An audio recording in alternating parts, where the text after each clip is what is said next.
अभी बहुत पुरानी बात तो नहीं है। परम पूज्य श्री रेवासा महाराज के पवित्र जीवन को आप देखिए।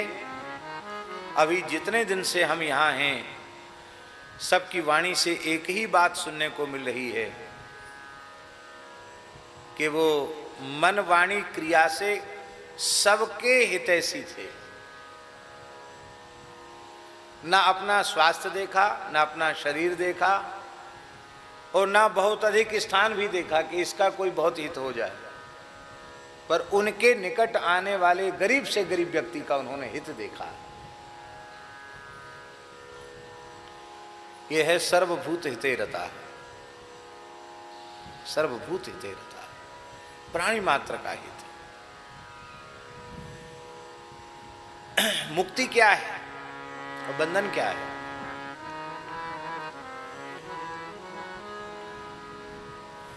शरीर संसार में अनुराग, विषयानुराग, इसी का नाम बंधन है। और शरीर संसार से वैराग्य, इसी का नाम मुक्ति है। श्री आदि शंकराचार्य जी कह रहे हैं, मुक्तिर ही कावा विषयाद विरक्ति। मुक्ति क्या है? बोले विषयों से वैराग्य। तो बंधन क्या है? बद्धो ही को यो विषयानुरागी। जो विषयानुरागी है वही बंधन में है, और जो शरीर संसार से विरक्त है वही विरक्त है।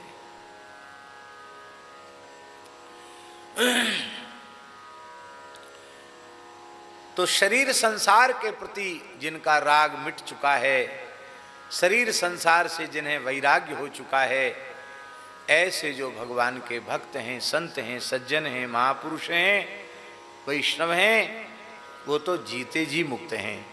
और ऐसे मुक्तात्मा जिस बद्ध जीव पर कृपा करते हैं, तो उसको भी शरीर संसार से उसकी वृत्ति हट जाती है और श्री जानकी नाथ जी के चरणों में लग जाती है। इसलिए मुक्त ही किसी को मुक्त कर सकता है, बंधा हुआ व्यक्ति किसी को मुक्त नहीं कर सकता। हमारे पूज्य गुरुदेव श्री पहाड़ी बाबा महाराज बताते थे कि एक राजा भागवत की कथा सुनता था। उसके यहाँ परंपरा से ये बात थी, उसके पिताजी भी सुनते थे, दादाजी सुनते थे, परदादाजी भी सुनते थे, वो भी सुनता था, नियम था रोज भागवत की कथा होनी, थोड़ी देर सुनना। एक दिन राजा के मन में विचार आया कि राजर्षि परीक्षित 7 ही दिन में कथा सुनकर मुक्त हो गए, और हमारी तो कम से कम 7 पीढ़ी हो गई, किसी ने बताया नहीं कि हम मुक्त हो गए। मान लेते मर गए माने मुक्त हो गए, बाकी वस्तुतः मुक्त भये कि नहीं भये, और हमको तो सुनते सुनते बुढ़ापा आ रहा है, मुक्ति का अनुभव तो हुआ नहीं। तो राजा ठहरा, उसका माथा ठनका। उसने पंडित जी को बुलाया, व्यास जी को बुलाया। बोले गुरुजी, राजर्षि परीक्षित 7 दिन में कथा सुन के मुक्त हो गए, और हमारी 7 पीढ़ी बीत गई, और हमारा तो जीवन बीत रहा है। नई उम्र में राजगद्दी पर बैठे थे, बुढ़ापा आ गया, हमको तो मुक्ति का अनुभव हुआ नहीं, जैसे पहले थे वैसे अब हैं। तो हमारे प्रश्न का समाधान करो। हम झूठे हैं कि जिस भागवत की तुम कथा कहते हो वो झूठी है, या तुम खुद झूठे हो? कोई कहीं न कहीं तो कसर है, या तो ग्रंथ में कोई न्यूनता है, या कहने वाले में कोई न्यूनता है, या सुनने वाले में कोई न्यूनता है। उत्तर दो इसका। पंडित जी बड़े चक्कर में पड़े। बोले भागवत तो साक्षात श्री कृष्ण रूप है, इत्येषा वाङ्मयी मूर्ति प्रत्यक्षा वर्तते हरे। तो इसको तो झूठा बताया नहीं जा सकता। भागवत तो सत्य है, पुराण है, भगवत स्वरूप है। और हम कहें कि राजा तुम झूठे हो, तो महाराज बिना मौत की मौत हो जाएगी। कहेंगे तुमने झूठे आदमी को कथा क्यों सुनाई? और यदि हम ये कहें कि हम झूठे हैं, तो तुम सुनाने लायक ही नहीं थे, तुम्हारे में उपदेश की पात्रता ही नहीं थी, तो तुमने सुनाया ही क्यों? ऐसी जटिल समस्या हो गई। न तो भागवत झूठी कही जा सकती है, और न श्रोता राजा को झूठा कहा जा सकता, न अपने को झूठा कहा जा सकता। राजा ने कहा उत्तर दो। बोले साहब थोड़ा समय दो, हम विचार करेंगे। अपने ब्राह्मण समाज के साथ बैठकर गंभीर चिंतन किया, उत्तर नहीं निकला। राजा ने कहा समाधान हुआ? बोले नहीं हुआ। देख लो, सुन लो, कल हमने पूछा था, आज आधा दिन बीत गया।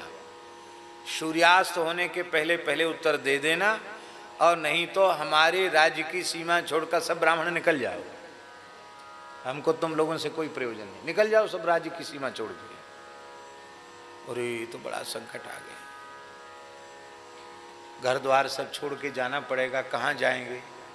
बड़े दुखी थे ब्राह्मण, चिंता कर रहे थे। तब तक कोई अवधूत कोटि के परम वैराग्यवान महात्मा महाराज जी जैसा कहते थे। बोले अखंड विभूति धारण किए हुए, एक लंगोटी, जटाजूट, एक कमंडल, कुछ नहीं, कोई संग्रह परिग्रह नहीं। महात्मा द्वादश तिलक लगाए भाई अपनी मस्ती की चाल से चले जा रहे थे, हैं गजराज की चाल से चले जा रहे थे। तो उन्होंने देखा कि ब्राह्मण बेचारे उदास बैठे हैं, तो महात्माओं का हृदय तो दयालु होता ही है। उन्होंने कहा ब्राह्मणों सीताराम। अब महाराज प्रणाम करते हैं, सीताराम महाराज। तो आप लोग ब्राह्मण हो? हाँ महाराज ब्राह्मण हैं। तो आप लोग तो भगवान की विभूति हो, आप लोगों का मुखारविंद प्रसन्नता से खिला रहना चाहिए, आप सबके सब उदास हो, क्या कारण है? ब्राह्मणों ने सारी समस्या बताई, ये समस्या है। अब आप ही बताओ, भागवत को झूठा कहा नहीं जा सकता, राजा को झूठा कहें तो नाराज, अपने को झूठा कहें तो तुमने सुनाया क्यों? बड़ी समस्या है। बोले झूठे सच्चे की बात जाने दो, प्रश्न यही है ना कि हम मुक्त क्यों नहीं हुए, ये प्रश्न है ना। तो राजा से पूछ के आओ कि तुम्हारा मूल प्रश्न तो यही है कि कथा सुनने के बाद हम मुक्त क्यों नहीं हुए।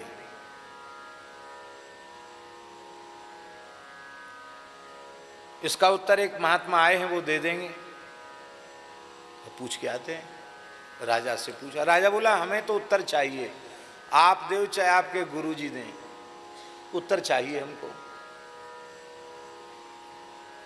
महात्मा बोले कि ऐसे नहीं, पूरे दरबार को बुलाओ। पूरा दरबार बुलाया गया और महात्मा ने एक शर्त रखी कि हम जो कुछ करें हमको टोका न जाए, तब हम उत्तर देंगे। राजा ने कहा ठीक है महाराज, आप समाधान करो, आपको कोई रोकेगा टोके, आप कुछ भी करो, समाधान होना चाहिए।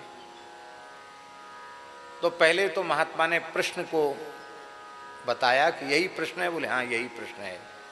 इसके बाद वो चुप हो गए। उन्होंने अपनी झोली से एक सूत की पिंडी निकाली, धागे की पिंडी। पंडित जी से कहा, व्यास जी से जो पुरोहित जी थे, पंडित जी हाथ जोड़ के बैठ जाओ। पंडित जी हाथ जोड़ के बैठ गए। तो उनके पूरे हाथ नहीं, केवल 2 अंगूठा, ये 2 अंगूठा इसमें 1000-2000 लपेट से उसको कस दिया, ऐसे कस के 1000-2000 लपेट। फिर राजा से कहा कि तुम हाथ जोड़ो, राजा ने वैसे जोड़ लिए। उसके भी अंगूठे 1000-2000 लपेट से कस दिए। अब ये हाथ में ये अंगूठे इतने महत्वपूर्ण हैं तो ये कस दिए जाएं बढ़िया से तो हाथ किसी काम का नहीं। सब लोग सोच रहे थे बाबा जी क्या तमाशा कर रहा है, राजा के अंगूठे बांध दिए, पंडित जी के अंगूठे बांध दिए। अब पहले ही राज महात्मा ने कह दिया था कि भाई कोई बोलेगा नहीं, हम समाधान करेंगे। सब चुपचाप शांत बैठे थे। महात्मा बोले आप राजगुरु हैं? बोले हाँ हम राजगुरु। पंडित जी से पूछा आप कथा सुनाते हैं? बोले हाँ। आपके पिताजी दादाजी सुनाते? तो हाँ सुनाते हैं। सारा कर्मकांड आप ही कराते? बोले हम ही कराते हैं। आपका निर्वाह राजा के द्वारा दिए हुए दान दक्षिणा से होता? बोले हाँ होता है। आपके पूर्वजों का? बोले उसी से होता था। तो आपके ऊपर, आपके पूर्वजों के ऊपर राजा का बड़ा उपकार है, आपको इतना आदर दिया, इतना सम्मान दिया। तो आपका यजमान राजा भरे दरबार में बंधा हुआ बैठा है, आपको तनिक भी दया करुणा का उदय नहीं हो रहा है, आप इसे मुक्त क्यों नहीं करते हैं?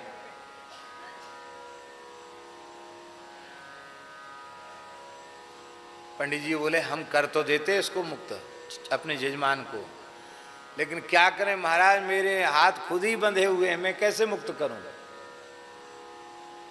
तब आप राजा के पास गए, आपके एक तो ब्राह्मण, फिर आपके कुल पुरोहित, कुल गुरु, राजगुरु, आपने इनके चरण पूजे, इनके पिता, दादा, परदादा सबके चरण पूजे, आपके पुरखों ने पूजे, और आपके गुरुजी, राजगुरु भरे दरबार में बंधन में बैठे हैं, आप राजा हैं, ये अन्याय आपको सहन नहीं करना चाहिए, आपको स्वयं पंडित जी को मुक्त करना चाहिए। बोला महाराज मैं कैसे मुक्त करूं, मेरे हाथ तो खुद ही बंधे हैं। महात्मा बड़ी जोर से हंसे, बोले बस यही बात है,